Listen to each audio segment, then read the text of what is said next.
Now listen. नमस्कार विद्यार्थी मित्रांनो, आज आपण पाहता वर्ग 9चा मराठी हा विषय. त्यामध्ये पाहता आपण व्याकरण, व्याकरणामध्ये पाहता अपन ग्रामर, सॉरी अलंकार. ओके, इसके पहले का वीडियो में हमने क्या दिया था? अलंकार. अलंकार मीन्स क्या, ये समझाई थी मैंने. उसके दो उदाहरण भी दिए थे आप लोगों को, है ना. अलंकार मीन्स क्या होता है कि दागिना. अलंकार मीन्स शब्दों को जो दागिनों से सजाता है उसको बोलते हैं अलंकार. आपको स्त्री का उदाहरण दिया था. इसके बाद आपको दो उदाहरण और दिए थे कि जैसे झोपीचा तो पापणीच्या पंखात झोपू दे रे, मतलब जो हमने उदाहरण लिख के दिए थे आपको. क्या मैंने ये दिया था ना आपको कि पापणीच्या पंखात झोपू दे डोळ्यांची पाखरे. यानी सिंपल सा वर्ड क्या था कि सिर्फ क्या, जैसे हम बच्चों को बोलते हैं ना कि जा और मैंने आँख बंद कर ले और सो जा करके, उसी को अलंकारी भाषा ने कैसा लिखा था कि पापणीच्या पंखात झोपू दे डोळ्यांची पाखरे. ये जो अलंकारित भाषा को हमने इसके पहले हमने देखे थे कि किसको अलंकार बोलते हैं. मतलब अलंकार क्या होता है, अलंकार कैसे होता है. अलंकार के हमने उदाहरण भी दिए थे, डेफिनेशन भी लिख के दिए थे आपको. ओके, अब हम क्या देखेंगे, अलंकार के प्रकार. अलंकार के दो प्रकार हैं, एक शब्दालंकार, दूसरा अर्थालंकार. शब्दालंकार के बहुत सारे प्रकार हैं, हमको नहीं देखना है. हमको इस साल सिर्फ अर्थालंकार है, इसलिए हम शब्दालंकार के पीछे नहीं दौड़ेंगे. बस हम क्या देखेंगे, अर्थालंकार. हमको जो है उसी को हम पढ़ेंगे. ओके, इसका थोड़ा सा बता देती हूँ मैं आपको ओरली कि किसको अर्थालंकार बोलते हैं. तो अर्थालंकार मीन्स होता है कि जो मतलब जो शब्द है, शब्द के जो अर्थालंकार है, जो अलंकार शब्दावर मतलब जो शब्द और अलंकार की जो भाषा करते हैं. मतलब जैसे सिंपल सेंटेंस को हम जैसे अलंकार के इसमें कैसे लिखते हैं उसको बोलते हैं कि यानी उसके जो लिखते हैं उसके मूळ स्वरूप और व्यंजन शब्द समूहावर आधारलेले असतात. म्हणजेच ज्यामध्ये चमत्कार वृत्ती, वर्णोच्चारपूर्ती किंवा विशिष्ट शब्दयोजनेपुरती मर्यादित असते त्याला शब्दालंकार असे म्हणतात. ओके, शब्दालंकार मीन्स क्या होता है कि जो शब्द हम सेंटेंस में यूज करते हैं, शब्दांच्या विशिष्ट वापरामुळे जेव्हा भाषेला सौंदर्य प्राप्त होते, शब्दांच्या विशिष्ट वापरामुळे जेव्हा भाषेला सौंदर्य प्राप्त होते त्याला म्हणतात शब्दालंकार. सिंपल सी बताई मैंने. और अर्थालंकार मीन्स क्या होता है कि अर्थाच्या चमत्कार वृत्तीमुळे, मतलब मीनिंग्स के चमत्कार वृत्तीमुळे जेव्हा भाषेला सौंदर्य प्राप्त होते तेव्हा त्यास अर्थालंकार म्हणतात. पहिला शब्दालंकार मीन्स क्या होता है कि शब्दांच्या विशिष्ट वापरामुळे जेव्हा सेंटेन्सला म्हणजे जेव्हा भाषेला सौंदर्य प्राप्त होते, ब्युटी येते सौंदर्याला, तेव्हा त्याला म्हणतात शब्दालंकार. अर्थालंकार मीन्स क्या होते हैं, अर्थ प्लस अलंकार. नहीं, अर्थ चाहिए. शब्द प्लस अलंकार म्हणजे शब्दाला अलंकार रूप देऊन जे आपण सेंटेन्स लिहितो त्याला शब्दालंकार म्हणतात. आणि अर्थालंकार मीन्स ज्या वाक्यामध्ये अर्थाच्या चमत्कार वृत्तीमुळे, म्हणजे अर्थ मिनिंगच्या चमत्कार वृत्तीमुळे जेव्हा भाषेला सौंदर्य प्राप्त होते त्याला म्हणतात अर्थालंकार. तो हमको क्या पढ़ना है इस साल, अर्थालंकार पढ़ना है. ओके, क्या पढ़ना है हमको, अर्थालंकार पढ़ना है. तो अर्थालंकार के दो ही प्रकार है. कौन कौन से, उपमा और उत्प्रेक्षा. उपमा और उत्प्रेक्षा ये दो ही प्रकार पढ़ना है. अर्थालंकार के मतलब बहुत सारे प्रकार नहीं, शब्दालंकार के 3 हैं और अर्थालंकार के बहुत सारे हैं. तो अर्थालंकार में हमको सिर्फ दो ही पढ़ना है, एक उपमा, उत्प्रेक्षा, ये दो ही पढ़ना है हमको. उसमें भी 4 पार्ट आते हैं, तो हम आगे अभी पढ़ेंगे. ओके, तो हम क्या देखेंगे, पहले इसके डेफिनेशन देखेंगे. ओके, शब्दालंकार के डेफिनेशन देखेंगे, अर्थालंकार के डेफिनेशन देखेंगे. मैंने आपको ओरली बताया पर आपको लिख के रखना पड़ेगा ना, इसलिए मैं दोनों की डेफिनेशन लिख के देती हूँ आपको. और दोनों की डेफिनेशन आप अर्थालंकार पर ज़्यादा भार दो. ओके, सो हम अभी क्या लिखेंगे, डेफिनेशन लिखेंगे. Okay, now listen. अभी हमने डेफिनेशन लिख केली. ओके बा, जे अलंकार शब्दाच्या विशिष्ट वापरामुळे जेव्हा भाषेला सौंदर्य प्राप्त होते त्याला शब्दालंकार होते. ये जो अलंकार में इसने शब्दों पे ज़्यादा भर दिया है. यानी ऐसे कि जो अलंकार शब्दाच्या विशिष्ट मतलब जिसमें हम शब्दों का ज़्यादा विशिष्ट यानी सौंदर्य जिस शब्द से आते हैं ऐसे शब्दों का हम प्रयोग करते हैं जिस सेंटेंस में उसको बोलते हैं शब्द अलंकार. यानी जो शब्द जिस सेंटेंस में हमने शब्दों का ऐसा चयन करते ऐसा उपयोग करते हैं कि उस भाषा को उस सेंटेंस को उस भाषा को सौंदर्य प्राप्त हो ब्यूटी प्राप्त हो ऐसे शब्द ऐसे को बोलते हैं शब्दालंकार. शब्दालंकार मीन्स क्या होता है जिसमें शब्दों का मतलब शब्दों का विचार किया जाता है. उसमें शब्दों को कैसे अलंकारित भाषा से लिखना चाहिए ऐसा मतलब सौंदर्य कैसा उसमें प्रकट होना चाहिए उसमें सौंदर्य कैसा दिखना चाहिए उसको बोलते हैं शब्दालंकार. अब अर्थालंकार मीन्स क्या होता है कि जिसमें अर्थ के ऊपर डिपेंड रहता है. फॉर एग्जाम्पल देखो, जे अलंकार शब्दातून व्यक्त होणाऱ्या अर्थावर जे अलंकार शब्दातून व्यक्त होणाऱ्या मतलब शब्द है उसके मीनिंग इसके ऊपर अर्थावर आधारित असतात. मतलब जो शब्द है उसके क्या मीनिंग निकलते हैं उसके ऊपर डिपेंड रहता है. म्हणजेच त्यात ही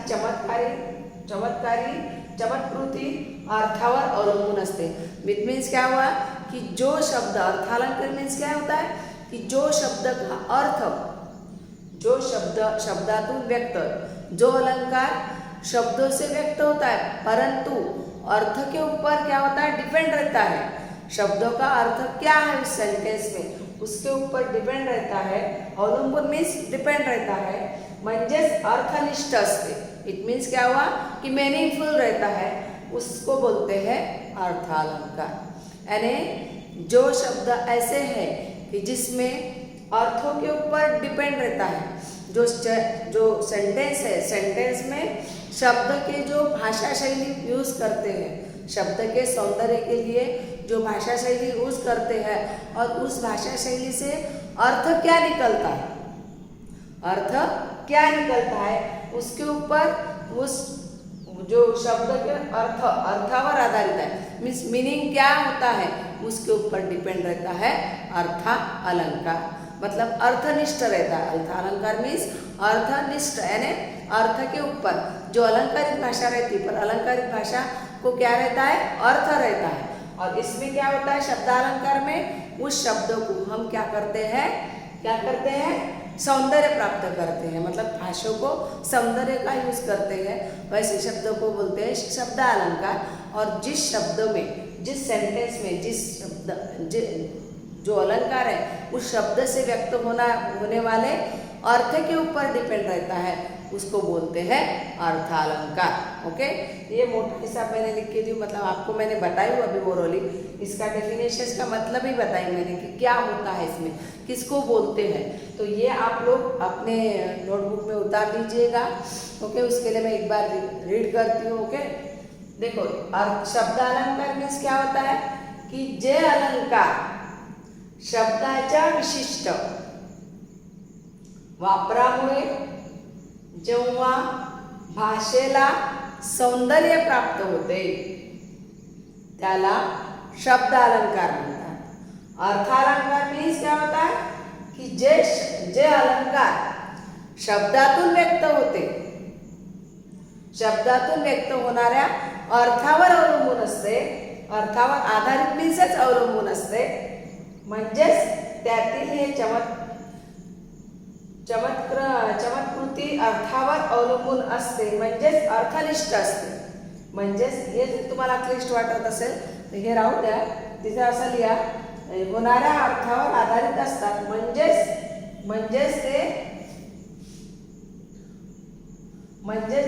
जमत अर्थावर अवलंबून असतात म्हणजेच अर्थनिष्ठ असतेच त्याला म्हणतात आपण अर्थालंकार असं म्हणतो. हे दोनही लिहिले तुम्ही. आता पाहू आपण याच्यानंतर शब्दालंकारचे आपल्याला नाही पाहिजे. शब्दालंकारचे 3 प्रकार आहे. शब्दालंकारचे 3 प्रकार है अनुप्रास श्लेष ऐसे 3 प्रकार है शब्दालंकार के. अनुप्रास है उसके बाद क्या है यमक है और श्लेष है, ये 3 है उसमें। हाँ, मैं लिख के देती हूँ, आपको यूज़ कभी बाद में भी यूज़ आता है, क्योंकि ग्रामर है ये, ग्रामर जिंदगी भर याद आता है, रखना पड़ता है हमको। आप जैसे पढ़े यूपीएससी एमपीएससी दोगे उसमें भी काम आता है। जैसे देखो शब्दालंकार के 3 प्रकार है। ये आप पूरा तख्ता तैयार कर लीजिएगा और लिखिएगा, ओके। पहला है अनुप्रास, दूसरा है यमक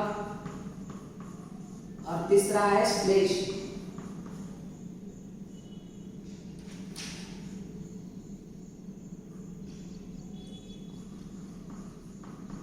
और अर्थालंकार में बहुत सारे प्रकार है, परंतु हमको सिर्फ 2 ही पढ़ना है। कौन से पढ़ना है अर्थालंकार में? 2 हमको 2 ही पढ़ना है, उपमा अलंकार और उत्प्रेक्षा अलंकार। हमको सिर्फ अर्थालंकार में 2 ही पढ़ना है। कौन कौन से? इसमें बहुत सारे प्रकार है, परंतु हमको जो पढ़ना है उसी से हम पढ़ेंगे, ओके। सो कंफ्यूज ना हो आप लोगों को। इसमें अर्थालंकार में 2 ही पढ़ना है आपको, उपमा और उत्प्रेक्षा।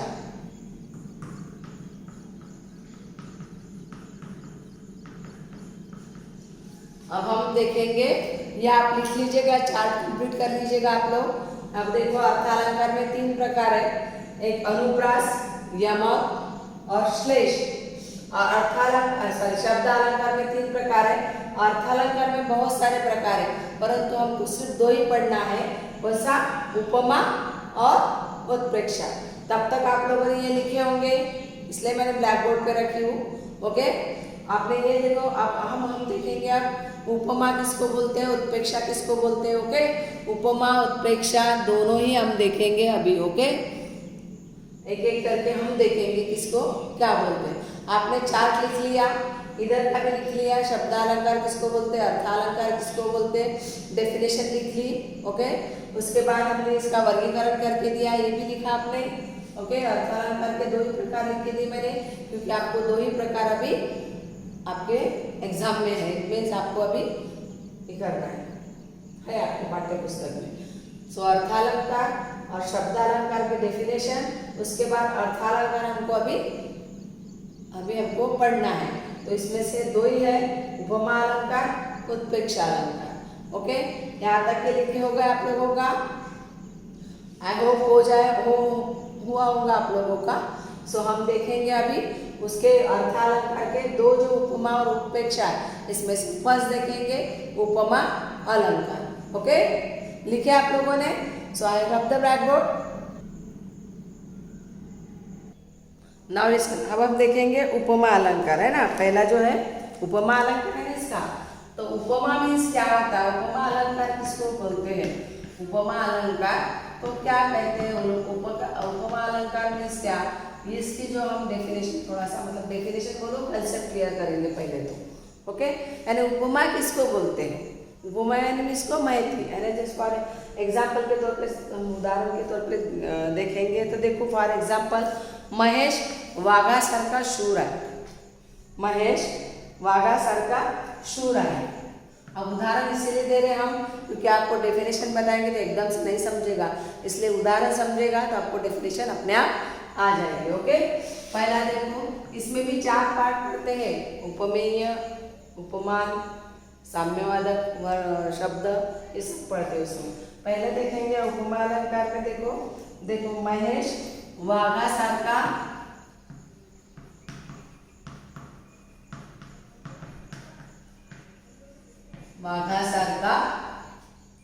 शूर आहे। अब देखो महेश वाघासारखा शूर आहे, महेशला कशाची उपमा दिली त्यांनी? वाघाची उपमा दिली, ओके। म्हणजेच देखो महेश व वाघ, इसमें क्या है, किसके साथ किया है? महेश आणि वाघाची तुलना कशात केली त्यांनी? शूरता या शब्दाने केली, राईट। महेश वाघासारखा शूर आहे, म्हणजे महेश आणि वाघाची तुलना कशात केली त्यांनी? शूरता या शब्दाने केली, बरोबर आहे। म्हणजेच महेशला कशाची वाघाची काय दिली त्याने उपमा दिली. बरोबर आहे. पहा जसं महेश वाघासारखा शूर आहे. महेश आणि वाघ, महेश आणि वाघ याच्यामध्ये कशाची तुलना केली, कशाची तुलना, कोणत्या कशात तुलना केली त्यांनी, शूरतेमध्ये. शूर आहे इट मीन्स काय हुआ कि महेश वाघासारखा शूर है, म्हणजे महेश बाघ के समान शूर है. यानी शूरता इससे महेश और वाघ इसकी तुलना किससे की उन्होंने, शूर से की. इट मीन्स क्या हुआ, महेश को काय की उपमा दी उन्होंने, बाघ की उपमा दी, है ना. उपमा मीन्स क्या हुआ, उसको उसकी तुलना करना किसी के साथ में. तो महेश की तुलना बाघ के साथ की, पर कैसे की, तो तुलना उपमा देके की, है ना. मतलब ये जो उपमा है, उपमा मीन्स क्या होता है, किसी भी महेश को वाघ की क्या दी उन्होंने, उपमा दी. महेश को वाघ की उपमा दी. अब जिसको उपमा देते हैं उसको क्या बोलते हैं, उपमेय बोलते हैं. अब इसके भी 4 पार्ट है ना, तो जिसको उपमा देते हैं उसको क्या बोलते हैं, उपमेय बोलते हैं. अब इसमें से हम उदाहरण के तौर से हम सीख लेंगे कि किसको क्या क्या बोलते हैं. ओके. अब देखो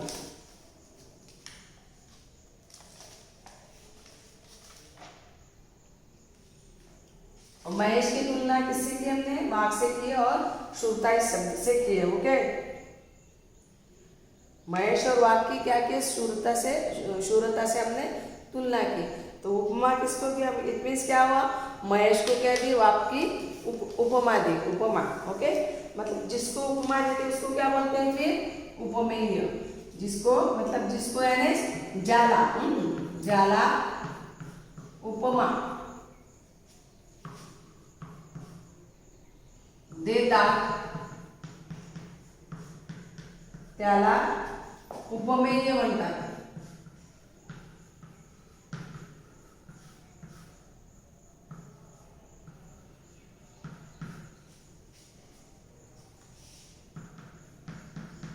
यानी जिसको उपमा दे उसको क्या बोलते हैं, उपमेय बोलते हैं. ओके. और उसके बाद ज्याची उपमा देतो, ज्याची उपमा देतो, काय की उपमा दी यहाँ पे आपने, बाघ के दिए ना, तो उसको क्या बोलेंगे, त्याला उपमान बोलते.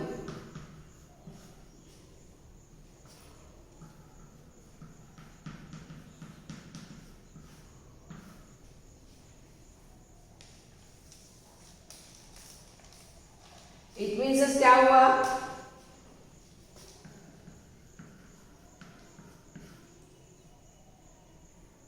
महेश क्या हुआ, उपमेय हुआ.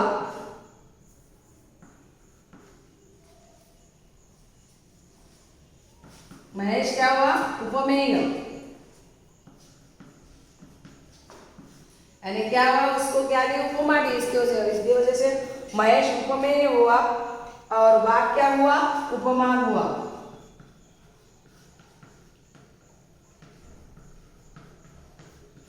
यानी उपमेय किसको बोलते हैं, कि जिसको हम उपमा देते हैं.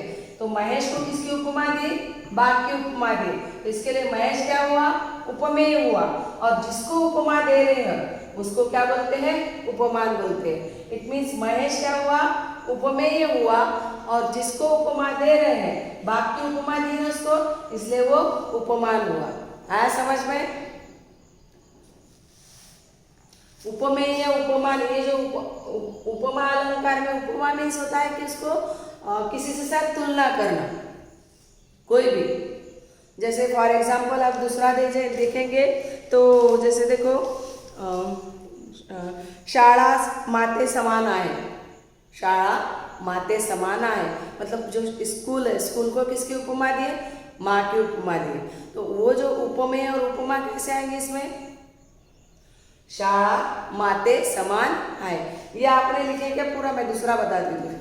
लिखे आपने पूरा सब, आप लोग मेरे साथ साथ लिखो ताकि आपको भी प्रॉब्लम ना आए, क्योंकि ये ग्रामर है. बार बार इसका वीडियो मैं दूंगी नहीं आपको, पीडीएफ कुछ नहीं दूंगी, आपको इसी को लिखना है. ओके. सो लिखे आपने महेश वाघासारखा सूर आहे। ये जो वाघासारखा है इसमें क्या मिली आपको, महेश को वाघ की क्या दी, उपमा दी। अब जिसको जिसको उपमा देते उसको क्या बोलते, उपमेय बोलते। किसको उपमा दी, महेश को उपमा दी। तो महेश क्या हुआ, उपमेय हुआ।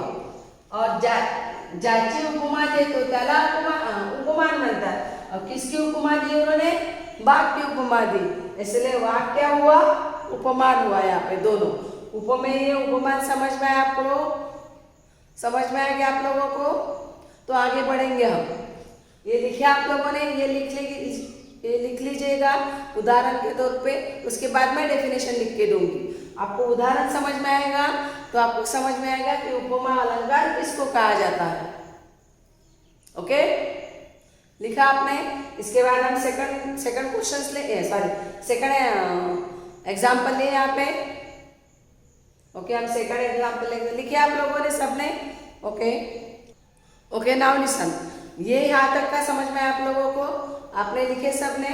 ओके, उसके बाद के जो क्वेश्चन, उसके बाद का जो दूसरा उदाहरण है वो हम अगले वीडियो में देंगे। ओके, सो ये आप लिख लीजिएगा, अपने नोटबुक में जरूर लिखिएगा। Okay, so bye bye, have a nice day.